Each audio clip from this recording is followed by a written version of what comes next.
ঈদের দ্বিতীয় দিন সারাদিন কি করেছি তা নিয়ে একটা ব্লগ বানাবো ভেবেছিলাম, কিন্তু ব্লগ এডিট করতে গিয়ে দেখি সারাদিন আমি শুধু রান্না বান্নাই করেছি। ঘুম থেকে উঠে চা করা থেকে শুরু করে বিকাল 5টা অবধি আমি শুধু রান্নাঘরেই ডিউটি দিয়েছি। তাহলে চলো সেদিন আমি কি রান্না বান্না করেছি সেগুলি তোমাদের সাথে আজকে শেয়ার করি। সকালে ঘুম থেকে উঠে স্নান টান শেষ করে রেগুলার বেসিসে আমি 1 কাপ চা খাই, তাই সকাল সকাল আমাদের জন্য চা বসিয়ে দিয়েছি। তার সাথে একটু বুটের ডাল রান্না করব, তাই বুটের ডালটাও বসিয়ে দিচ্ছি। ঈদের দিন যেহেতু শনিবার ছিল আর প্রতি শনিবারে আমরা নিরামিষ খাই, তাই ঈদের দিন নিরামিষ রান্না করেছিলাম। আর এই ভিডিওটা ছিল রবিবার দিন, মানে ঈদের দ্বিতীয় দিন। আর সেদিন টুকটাক করে অনেক কিছুই রান্না করেছি, কারণ ঈদ মানেই ঘরে একটু ভালো মন্দ রান্না বান্না হবে, সবাই একটু তৃপ্তি মতো আরাম আয়েশ করে খাওয়া দাওয়া করবে। কারণ ঈদের দিনগুলোতে তেমন কোনো কাজ থাকে না, বাসায় সবাই মোটামুটি ফ্রি থাকে, স্পেশালি ছেলেরা। আর আমার বাসায় ছেলে বলতে একমাত্র আমার হাজবেন্ড আর আমার ভাসুর।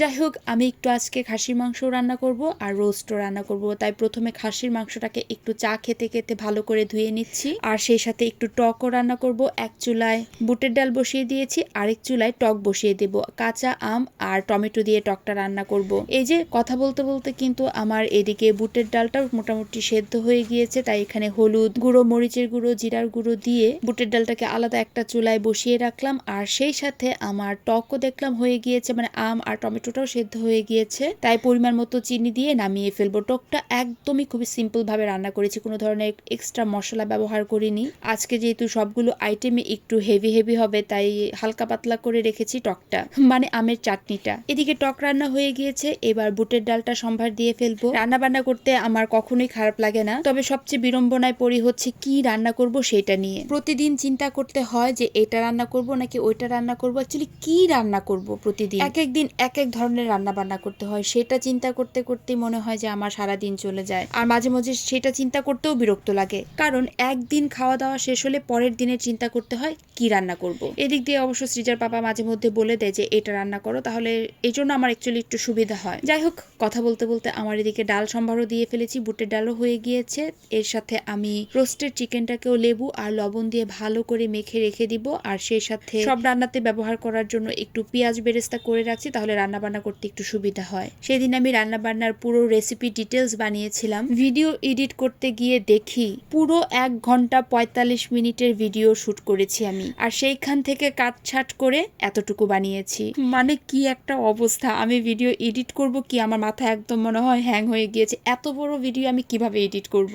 যাই হোক, অনেক ক্লিপ আমি বাদ দিয়ে দিয়েছি। তার কারণ হলো এই পুরো ভিডিওটাতে কোনো রান্নার রেসিপি বলছি না, সবগুলো রেসিপি আমি আস্তে ধীরে শেয়ার করব। যাই হোক, পেঁয়াজ বেরেস্তাও হয়ে গিয়েছে, আর সেই সাথে আমি চিকেনগুলোকেও ভালো করে ভেজে নিয়েছি। আর পেঁয়াজ বেরেস্তার তেলের মধ্যে আমি খাসির মাংসটাকে একটু সম্ভার দিয়ে ফেলবো। 2 চুলায় 2টা কড়াই বসিয়ে দিয়েছি, একটাতে রোস্ট রান্না করব, আরেকটাতে খাসির মাংস রান্না করব। আরেকটা চুলায় মুরগির মাংসটা ভাজা হচ্ছে, আর এদিকে খাসির মাংসটাও আমি সম্ভার দিয়ে ফেলেছি, কারণ খাসির মাংসটা হতে দেরি হবে আর রোস্টটা হতেও একটু সময় লাগে, কারণ বিভিন্ন ধরনের বাটা মশলা দিয়ে যেহেতু রান্না করা হয়। খাসির মাংসের রেসিপি আর কি বলবো, এক একজন এক একভাবে রান্না করে। আমি রেগুলার বেসিসে যে সব মশলা দেওয়া হয় সেগুলোই দিয়েছি। আচ্ছা, খাসির মাংসটা আমি কষাতে থাকি। এই ফাঁকে আমাকে বলে ফেলুন তো আমার এই ভিডিওটা কারা কোন জায়গা থেকে দেখছেন, আর ময়মনসিংহ থেকে কারা দেখছেন তারা কিন্তু অবশ্যই আমাকে কমেন্ট বক্সে জানাবেন। আমার এই রান্না বান্নার পুরো ব্লগ ভিডিওটা যদি ভালো লেগে থাকে অবশ্যই সবাই লাইক আর কমেন্ট করবেন, আর আমার পেজটাকে লাইক বা ফলো করে দিতে কিন্তু একদম ভুলবেন না। এদিকে খাসির মাংসটাকে কষিয়ে একটা চুলায় বসিয়ে দিয়েছি, আর রোস্টের জন্য রোস্ট মুরগি ভাজার তেলটাতে আমি বেশ কিছুটা ঘি দিয়ে দিলাম। ঘি দিয়ে রোস্ট রান্না করলে আশেপাশে সবাই জানতে পারবে যে আপনার বাসায় ভালো মন্দ কোনো কিছু রান্না করা হচ্ছে। একেতে তো ঘিয়ের গন্ধ, তারপরে বাটা মশলার গন্ধ, মনে হয় সেদিন পুরো বাসা গন্ধে মোমো করতে থাকে।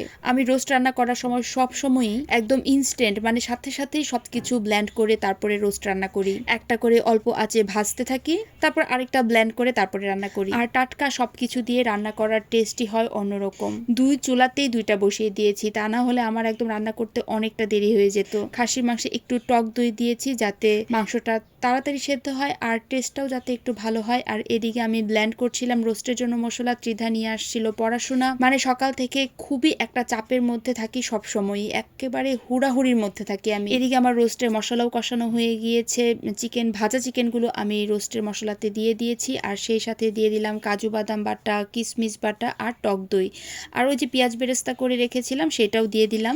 এবার একদম বেশি আঁচে এই মশলাটাকে ভাজা ভাজা করব। সেই সাথে বেশ কিছু আস্ত আস্ত কাঁচামরিচ দিয়ে দিব। আমি যেহেতু এখানে কিশমিশ ব্যবহার করেছি তাই চিনিটা যার যার পছন্দ অনুযায়ী দিলেই হবে। এই তো কথা বলতে বলতে কিন্তু আমার রোস্টটা রান্নাও একদম কমপ্লিট। সবার লাস্টেও একটু ঘি দিয়ে দিলাম, ঘিয়ের গন্ধে পুরোটা ঘর একদম ভরে গিয়েছে। এদিকে দেখলাম খাসির মাংসটা আরেকটু সেদ্ধ হবে, তাই সেটাকে আলাদা আরেকটা চুলায় রেখে দিয়েছি, সেটাও আস্তে আস্তে হয়ে যাবে। আর তারপর আমি ত্রিধাকে স্নান টান করিয়ে সবার লাস্টে আমি পোলাও রান্না করেছি। খুবই সিম্পল, খুবই সাধারণভাবে পোলাওটা রান্না করেছি, কোনো হেভি কোনো মশলা দেইনি। আচ্ছা, পোলাওয়ে কিশমিশ বা মটরশুঁটি কারা পছন্দ করেন আমাকে অবশ্যই জানাবেন। পোলাওয়ে কিন্তু কিশমিশটা আমি স্পেশালি খুবই পছন্দ করি, আমি আর আমার শাশুড়ি মা। এই যে এদিকে পোলাও রান্না হয়ে গিয়েছে, বাদ বাকি পেঁয়াজ বেরেস্তাটাও আমি পোলাওয়ে দিয়ে দিয়েছি। পোলাওটাও খুব সুন্দর ঝরঝরে হয়েছিল। সাথে একটু সালাদ না রাখলে কি চলে, এত হেভি হেভি খাবার হবে তাই একটু সালাদও মেখে নিচ্ছি। আর এত রান্না করার মেন কারণ হলো 3-4 জন গেস্ট খাওয়ানোর কথা ছিল, তাই 1-2টা আইটেম একটু বেশি করেছি। যাই হোক, আমার কিন্তু রান্না একদম কমপ্লিট। তো সেদিন আমি রান্না করেছিলাম বুটের ডাল, আমের চাটনি, খাসির মাংস আর মুরগির রোস্ট, সেই সাথে ছিল সালাদ, পোলাও আর কোক। এবার একটু ভিডিও করার জন্য সুন্দর করে পরিবেশন করছিলাম, কারণ রেসিপিগুলো আমি একে একে যেহেতু শেয়ার করব তাই ভাবলাম একটু সুন্দর করে সাজিয়ে গুছিয়ে যদি পরিবেশন করা যায় তাহলে ভিডিওটা দেখতে ভালো হবে। তাই একটু সুন্দর করে সাজিয়ে গুছিয়ে ভিডিও বানাচ্ছিলাম। সবার লাস্টে মনে পড়লো আমি তো বুটের ডাল দিতেই ভুলে গিয়েছি। তারপর আবার বুটের ডাল দিয়ে সুন্দর করে একটু আজকের সারাদিনের ভিডিওটা কমপ্লিট করলাম। তো ঈদের দ্বিতীয় দিন আমি কি রান্না বান্না করেছি সেটা তোমাদের সাথে শেয়ার করা কমপ্লিট। এবার রেসিপিগুলো একে একে তোমাদের সাথে শেয়ার করব। তো আজকের ভিডিওটা এই পর্যন্তই। So tata.